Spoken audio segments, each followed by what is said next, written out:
আসসালামু আলাইকুম। আজ থেকে ঠিক 13 বছর আগে 2013 সালের 5ই মে শাপলা চত্বর হত্যাকাণ্ডে অসংখ্য মানুষকে ট্রাক চাপা দিয়ে গুলি করে এবং নৃশংসভাবে হামলা চালিয়ে হত্যা করা হয়। সেই থেকে বাংলাদেশে বিগত ফ্যাসিবাদের আমলে একাধিক আন্দোলনে এভাবে হত্যাযজ্ঞ এবং নিপীড়ন নির্যাতন চালানো হয়, কিন্তু 13 বছরেও এই ঘটনার কোনো ধরনের বিচার আমরা পাই নাই।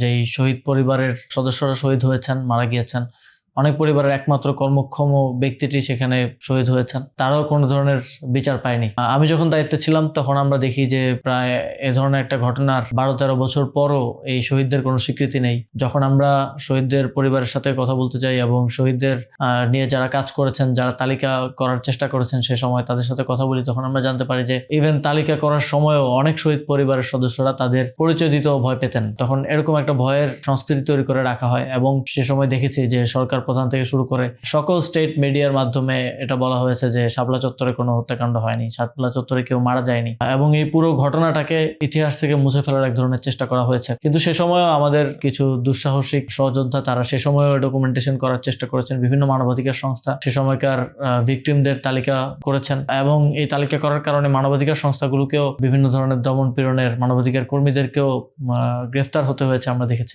আমাদের উদ্দেশ্য ছিল শুধুমাত্র সে সময়কার যারা শহীদ হয়েছেন, যারা আমরা মনে করি বিগত 17 বছরের গণতান্ত্রিক আন্দোলনে একটা গুরুত্বপূর্ণ ধাপে গুরুত্বপূর্ণ অবদান রেখেছেন, তাদেরকে রাষ্ট্রের জায়গা থেকে একটা স্বীকৃতি দেয়া, এবং সেই জায়গা থেকেই, সেই চিন্তা থেকেই আমি দায়িত্বে থাকা অবস্থায় শাপলা চত্বরের শহীদ এবং মোদিবিরোধী আন্দোলনে 2021 সালে যারা শহীদ হয়েছেন তাদের পরিবারকে সরকারের পক্ষ থেকে একটা অনুদান এবং সবচেয়ে গুরুত্বপূর্ণ হচ্ছে তাদের শহীদ পরিবার হিসেবে স্বীকৃতি দেওয়ার উদ্যোগ গ্রহণ করি। এবং আমাদের উদ্দেশ্য ছিল তাদের এই আত্মত্যাগ, তাদেরকে যে ফ্যাসিবাদের সময় ভিকটিম করা হলো, তাদেরকে হত্যা করা হলো, এই ঘটনাগুলো জাতির সামনে আসুক, আমাদের পরবর্তী প্রজন্ম এই ইতিহাসটা যেন জানতে পারে কি নৃশংসভাবে তাদেরকে হত্যা করা হয়েছিল। আমরা আমাদের শহীদদের, আমরা আমাদের জাতীয় লড়াইয়ের, গণতান্ত্রিক লড়াইয়ের লড়াইয়ে যারা শহীদ হয়েছেন, আহত হয়েছেন, অঙ্গ হানি হয়েছে, যেই পরিবার আত্মত্যাগ করেছে, তাদেরকে আমরা আমাদের জাতীয় জীবনে স্মরণ করতে চাই জাতির পক্ষ থেকে, এবং একই সাথে জাতীয় নাগরিক পার্টির পক্ষ থেকে কৃতজ্ঞতা জানাতে চাই। আমরা ঠিক 13 বছর পর আজ 5ই মে আজকের এই দিনে দাঁড়িয়ে শাপলা চত্বরে যারা শহীদ হয়েছেন, তাদেরকে যারা হত্যা করেছিল সে সময়, তাদের বিচার দাবি করছি।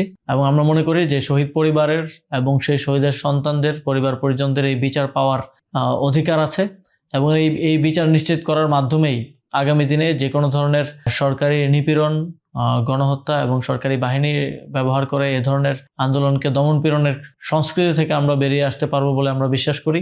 সেই জায়গা থেকে আমরা আজকের দিনে বিশেষভাবে শাপলা চত্বরের হত্যাকাণ্ডের বিচার দাবি করছি, এবং একই সাথে পরবর্তী সময়ে অন্য সকল গণতান্ত্রিক আন্দোলনে এবং সর্বশেষ জুলাই গণ অভ্যুত্থানে যারা গণহত্যার সাথে জড়িত ছিল তাদের বিচার দাবি করছি।